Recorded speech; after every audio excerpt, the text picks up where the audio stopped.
Here, and I'm joined by the Samsung Galaxy S6 Edge Plus. This is the newest, well, kind of flagship phablet sort of from Samsung. We're really gutted that they're not paying more attention to the Note 5 here in the UK. Instead, all the focus is going to go on this puppy. You've got a 5.7-inch Quad HD display, but obviously it's a curved display, just like the Samsung Galaxy S6 Edge before it.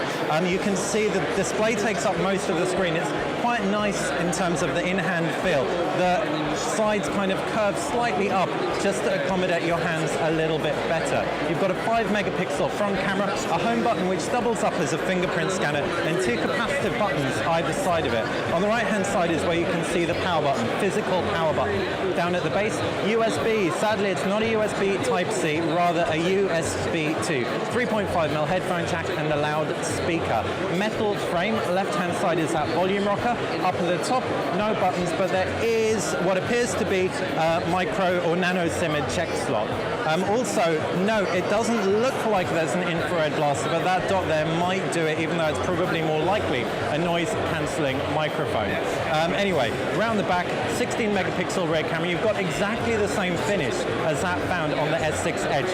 That camera has optical image stabilization and f1.9 lens.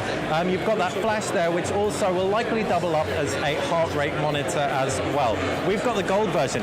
Now, I'm not going to jump the gun too much, but it doesn't appear to attract fingerprints quite as much as the S6 Edge. Although you can see when I point it right at the light, there are still a fair few collected on there.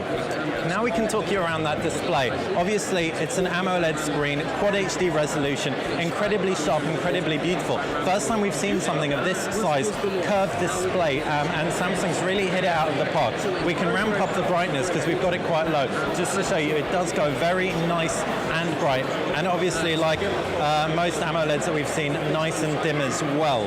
We can whack it up, bring it a little bit closer, and swipe through the UI just so you can get a feel of exactly how it looks.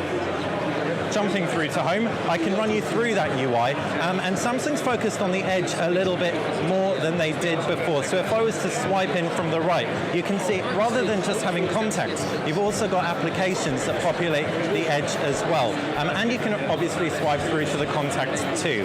But generally, we weren't too enamored by the functionality of the Edge, and I'm still not really sold on that. I'm more sold on just how beautiful it looks. The design of this is reason enough to get it. The UI is comprised of home screens, as you can see, flipboard briefing on the left, but hopefully once again you can turn that off, as I was never a massive fan. Long pressing, you can see you've got themes. You can change the screen grid, so you can change the layout to take full advantage of that nice big display. It's pulled down from the top, and you can see you've got your notifications in quick toggles, and swipe up. Your applications tray icon is on the bottom right, and I can swipe through. Pretty standard stuff. There is a new version of SideSync on here, SideSync 4.0 I believe, so you'll be able to have a virtual Android system running on your PC. Otherwise, really simple UI, very similar to what we've seen before. As far as the camera goes, it's a 16-megapixel snapper, again, very similar to what we've seen before. As you can see though, you can do this new thing called a video collage. So if I open up the videos or the gallery, the guys at Samsung already recorded one, so that we can see exactly what it looks like, where you can have a collage with multiple videos running simultaneously, which is quite fun. Not entirely sure how you're going to share it, but it'll be pretty fun for Instagram. Assume you can export it as an MP4, etc. The camera UI is basically the same though, so ultimately a very simple but impressive UI. What's really impressive is the power under the hood. The Exynos 7 processor is an octa-core, 1 clock to 1.5 gig, 1 clock to over 2 gig, so it'll be relatively efficient, but you've also got 4 gigabytes of RAM on here, so we don't anticipate that Quad HD display will throw any issues this phone's way. 4 gig of RAM being the most that I've personally seen on a smartphone to date.